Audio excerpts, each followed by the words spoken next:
AC Milan dikabarkan sedang mengawasi perkembangan Ijaz dengan cukup intens. Bek muda Indonesia yang kini memperkuat Sassuolo di Liga Italia. Rumor ini pertama kali muncul dari jurnalis Sky Sport, Luca Cili, yang menyebut Milan sudah memasukkan Ijaz dalam daftar pengamatan mereka. Meski belum ada kontak langsung antar klub, perhatian Milan disebut bukan sekadar iseng. Ijaz menarik minat karena usianya baru 25 tahun dan dianggap masih punya ruang besar untuk berkembang.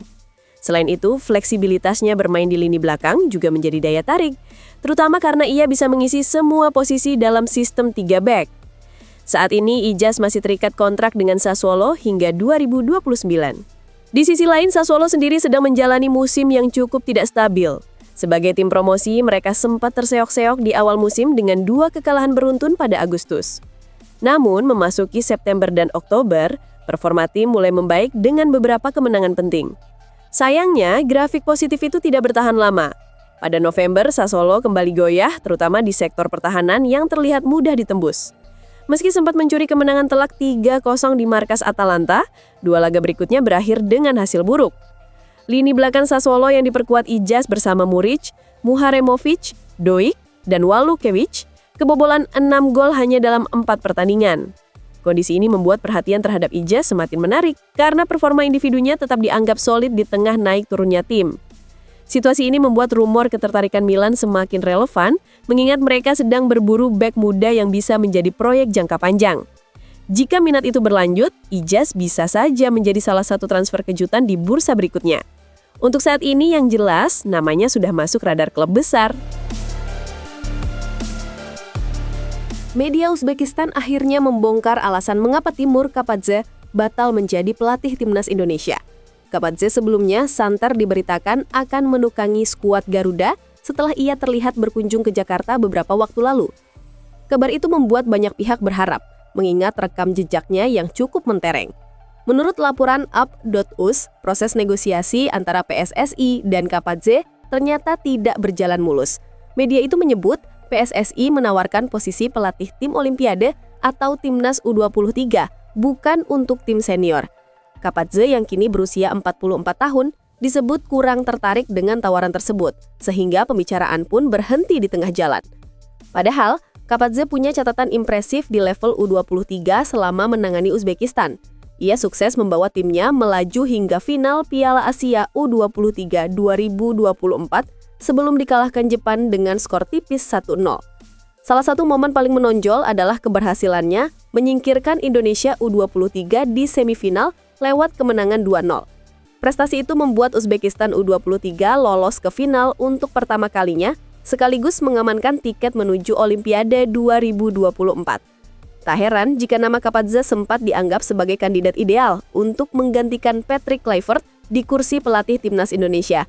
Kehadirannya di Jakarta pun sempat menimbulkan spekulasi besar. Namun semua dugaan itu buyar ketika Kapadze resmi diumumkan sebagai pelatih baru NAF Bahor pada 1 Desember 2025. Ia ditunjuk untuk menggantikan Sergei Lushan dan kepastian ini langsung menutup rumor kedatangannya ke Indonesia. Pengangkatan tersebut cukup mengejutkan, terutama karena Kapadze sebelumnya juga berjasa membawa Uzbekistan lolos ke Piala Dunia 2026 sebelum posisinya digantikan Fabio Cannavaro. Keputusan Kapadze ini sekaligus menjawab teka-teki soal kegagalan PSSI menggaitnya.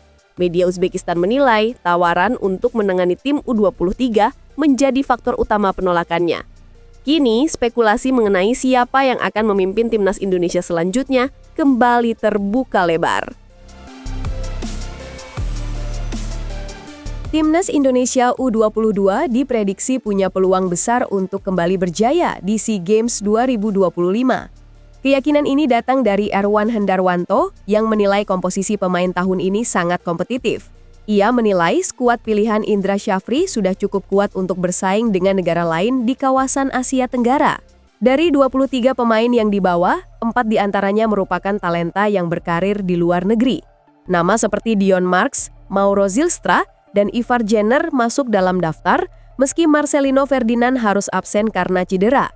Erwan menilai keberadaan para pemain abroad ini menjadi nilai plus dalam persaingan nanti. Timnas U22 akan tampil pada 3-18 Desember dan tergabung di grup C bersama Myanmar serta Filipina. Menurut Erwan, banyak pemain dalam skuad ini yang sudah merasakan kerasnya tampil bersama tim senior, termasuk nama-nama seperti Ivar Jenner, Hoki Caraka, dan Rafael Struijk. Pengalaman mereka dianggap menjadi fondasi penting untuk meraih hasil maksimal. Selain kualitas individu, kematangan para pemain disebut membuat proses seleksi lebih mudah bagi tim pelatih. Erwan juga menyoroti dua pemain PSIM, Raka Cahyana dan Cahya Supriyadi, yang menjadi bagian dari skuad. Keduanya tampil konsisten di liga sehingga menambah variasi dalam pilihan pemain. Erwan memberikan pesan khusus untuk dua anak asuhnya itu agar tampil maksimal saat dipercaya turun. Ia berharap fokus dan kerja keras tetap menjadi prioritas mereka selama turnamen berlangsung. Dengan status sebagai juara bertahan SEA Games 2023, publik tentu menunggu apakah prestasi itu dapat diulang pada edisi kali ini. Timnas U23 Indonesia harus melakukan perubahan penting jelang dimulainya SEA Games 2025. Perubahan ini terjadi setelah Marcelino Ferdinand dipastikan tidak bisa memperkuat Garuda Muda. Skuad Indonesia sebenarnya sudah tiba di Thailand untuk persiapan grup C, di mana mereka dijadwalkan menghadapi Filipina pada 8 Desember dan Myanmar pada 12 Desember. Namun hanya 5 hari sebelum kick-off, kabar kurang menyenangkan muncul dari Slovakia. Marcelino, yang selama ini dianggap sebagai salah satu pemain muda paling menonjol, tidak dilepas AS Trencin karena mengalami cedera hamstring. Padahal namanya sudah masuk daftar awal pemain yang akan dibawa ke SEA Games. Situasi ini membuat sebagian fans sempat khawatir mengingat masa depan sang pemain di klub Eropa tersebut sedang jadi sorotan. Pelatih Indra Syafri menjelaskan bahwa keputusan ini murni karena kondisi fisik Marcelino yang tidak memungkinkan untuk bermain. Setelah berdiskusi dengan pihak klub, tim pelatih akhirnya sepakat mencari pengganti. Nama yang dipilih adalah Rifki Raifarandi, pemain muda dari Persik Kediri. Rifki bisa dibilang bukan sosok yang banyak disorot, apalagi musim ini ia baru tampil 1 kali bersama Persik di kompetisi domestik. Meski begitu, ia langsung diberangkatkan ke Thailand untuk bergabung dengan rekan-rekannya dan melengkapi komposisi tim jelang pertandingan pertama. Sementara itu, Garuda Muda terus menjalani latihan intensif di Chiang Mai. Fokus utama tim kini adalah mematangkan strategi dan memastikan semua pemain berada dalam kondisi terbaik. Meski kehilangan salah satu talenta terbaiknya, harapan besar tetap ada agar Indonesia bisa tampil solid di ajang ini. Mari berharap Marcelino segera pulih dan dapat kembali tampil maksimal. Untuk sementara, tim harus melangkah dengan kekuatan yang ada, menjaga momentum dan membuktikan bahwa mereka tetap siap bersaing di level tertinggi. Gelandang Timnas Indonesia Tom Hei menegaskan bahwa dukungan supporter selalu menjadi sumber energi utama dalam setiap langkahnya bersama skuad Garuda. Ia menyebut antusiasme pendukung terasa luar biasa, baik saat Indonesia bermain di kandang maupun ketika tampil di markas lawan. Menurut Hei, kehadiran supporter di situasi senang maupun sulit membuatnya ingin memberikan performa terbaik di setiap pertandingan. Hei mengakui bahwa sorakan dan dukungan dari tribun memberi dorongan ekstra yang tak bisa digantikan. Ia merasa energi itu menular ke seluruh pemain, membuat mereka terus berjuang untuk hasil terbaik. Karena itu, ia menyampaikan terima kasih kepada seluruh pendukung yang tak pernah berhenti memberi semangat. Hei berharap hubungan supporter dan timnas terus terjaga agar Indonesia bisa mencapai target-target besar ke depan. Selain dukungan publik, Hei menyebut keluarganya sebagai sumber kekuatan pertama dalam perjalanan karirnya. Sejak kecil, keluarganya selalu mendorongnya untuk mengejar mimpi di dunia sepak bola. Ia juga menilai para staf dan pendukung yang bekerja di balik layar sebagai bagian penting dalam perjalanannya bersama tim nasional. Menurut Hei, kehadiran supporter yang dianggap sebagai pemain ke-12 membuat atmosfer pertandingan selalu terasa hidup. Ia mengatakan para pemain sudah memberikan kemampuan terbaik, namun dukungan dari tribun membuat motivasi mereka meningkat berkali-kali lipat.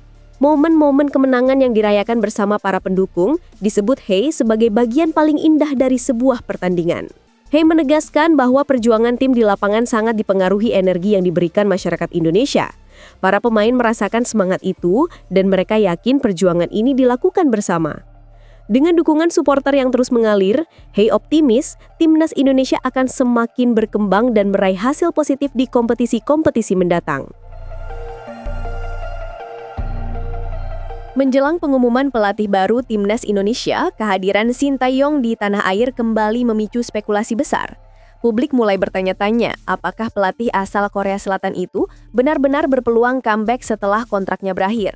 Nama Sin masih jadi favorit supporter yang terus mendorongnya kembali menduduki kursi pelatih kepala Garuda. Desakan itu juga terdengar dari berbagai tokoh sepak bola nasional. Salah satunya datang dari penasihat Semen Padang Andre Rosiade yang menyebut Sin masuk dalam daftar 5 kandidat pelatih timnas Indonesia. Ia menilai suara mayoritas pendukung semestinya ikut dipertimbangkan, minimal memberi Sin kesempatan untuk presentasi visi dan programnya. Di sisi lain, Sin juga disebut masuk bursa pelatih klub Malaysia, Selangor FC, yang akan bersaing dengan Persib Bandung di kompetisi Asia. Media Malaysia melaporkan bahwa Sin masih mempertimbangkan masa depannya dan ingin beristirahat sejenak. Ia menegaskan tetap terbuka terhadap tawaran, baik dari tim nasional maupun klub profesional. Situasi ini membuat masa depan Sin makin abu-abu, karena belum ada tanda jelas kemana ia akan berlabuh. Di tengah berbagai rumor itu, kehadirannya di Indonesia sejak 3 Desember lalu menambah rasa penasaran publik. Meski bisa saja terkait urusan pribadi atau akademi sepak bolanya, waktu kedatangannya bertepatan dengan momen panas pencarian pelatih baru timnas Indonesia. Semua spekulasi kini mengarah pada satu hal, apakah Sintayong sedang bersiap kembali ke Garuda atau justru memilih tantangan baru di tempat lain? Jawabannya kemungkinan besar akan terungkap saat PSSI resmi mengumumkan pelatih anyar dalam waktu dekat.